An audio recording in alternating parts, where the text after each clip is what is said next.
Hey guys, I'm Kristen Howerton from Rage Against the Minivan. I'm Elizabeth Esther from elizabethesther.com. And you are watching So Totally Relidge, a weekly video podcast in which we talk about the week's hot topics in religion and the blogosphere. So we wanted to talk a little bit about Rachel Held Evans and her new book entitled A Year of Biblical Womanhood. A Year of Biblical Womanhood. Yeah. So both Esther and I have had the chance to read the book. We are big fans of Rachel Held Evans, but talk a little bit about some of the controversy that this book has stirred up within the church. Well, we even had an experience recently when we went to lunch and someone like tagged us and was like, not a fan. Yes. Like, people are still... We went to lunch with Rachel. We went to lunch with Rachel, and we had a pastor comment on our Instagram picture like, 2/3 of this is great, but the third, not a fan. So there's just a lot of controversy surrounding what Rachel wrote about. And it's interesting because, as we've seen time and again, instead of usually dealing with the substance of what she wrote about, they attack her for sort of odd, like, periphery issues. They don't engage honestly on like the substance. There's a lot of talk about tone, which Rachel goes out of her way to be so gracious. Yeah. Well, let's talk about really quickly what the book is for people that are familiar. Okay, so in this book, what Rachel did, A Year of Biblical Womanhood, is that she experienced basically living out all of the biblical mandates for women from the Bible for an entire year. And I think really her point in the book, which is a extremely important but also slightly dangerous point for Christians, is that if we are going to take the totality of the Bible and prescribe it to ourselves as being biblical, then none of us are living that out. Right. Therefore, if we are only taking some pieces of it and wiping away other pieces as cultural, then we're picking and choosing. Yes. And we're, you know, the point that I would make with that is that the things that have been picked and chosen by the church tend to be things that are a bit more submissive for women. You know, so we still hold tight to some of the scripture in the Old Testament in regards to submission or complementarianism, and yet we're willing to throw out other things. And I think really her point is that not everything in the Bible that you know is prescribed for every woman. And obviously people find this really dangerous, not only for women's roles, but also for how we view the context of the Bible in our lives. Right. So it's both and. Right.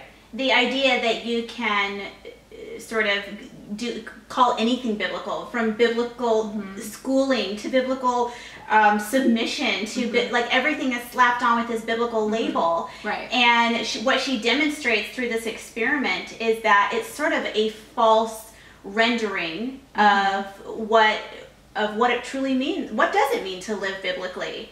Yeah. And that it does pick and choose. And one example of that is you'll see in nobody wears head covering. I mean, a lot of churches, the women don't wear head coverings anymore, because that's cultural, right? But it's still very much like taught. It's prescribed in the Bible. Right. Yeah. So it's interesting, like, so her book is so interesting because she asks these questions, like, well, why did we take out that, but we still really hold to this? Yes. So and I think that really unsettled a lot of people. Well, it has really unsettled people. And so the result was that her book was not carried in Lifeway Christian bookstores, which is, if you write a Christian book, Lifeway is your Lifeway. Lifeway is your lifeline. Yeah, Lifeway is where people buy your book. It's the bookstores in most churches.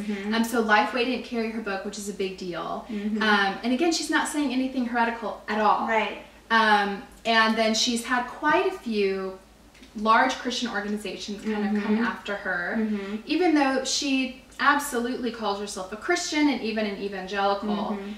She's really being raked over the coals, and I think it's because what she's saying feels really dangerous to people. But what she's saying is rational and real. Right. And we've talked about this before, which is there's this litmus test that is often sort of held up, like it's not even that you're like, it doesn't even matter if you're living a traditionally Christian life, like if you're not lining up on all the, like what we now consider to be biblical womanhood, if you're not lining up on that, well then you're not really a Christian. Right. And instead of it being about, I mean, if you look at Rachel's life and you look at how she lived, I mean, she has such a circumspect life. Yeah. She's incredible. She is, and she's so gracious. I mean, and the way she presents herself and the way she engages dialogue with other people, and even when people unfairly and viciously attack her, Rachel does not return that. So just her behavior, the way she comports herself, all of that is so biblical and it's so Jesus-like. Yeah. And yet it's not enough. And I think that is what is so personally discouraging for some of us. Absolutely. Is because it's like we're constant like, oh my goodness, like maybe I'm not lining up on all these things, and you're running around like trying frantically to appease like what it means to be a biblical woman. Yeah. Well, and I think it also just points to the fact that people are really uncomfortable when there are powerful and smart Christian women saying things that don't fall in line with the kind of patriarchal system of the church. Yeah. And that's going to be, you know, pushed out. Right. And I mean, I loved the book. I think it is like the most important read that a Christian should read this year, this decade. It's such a good book. Because it's bringing up really important issues. Because it's asking us to think critically about applying the scripture to our lives, which how can you argue against thinking critically about applying scripture to your lives? Right.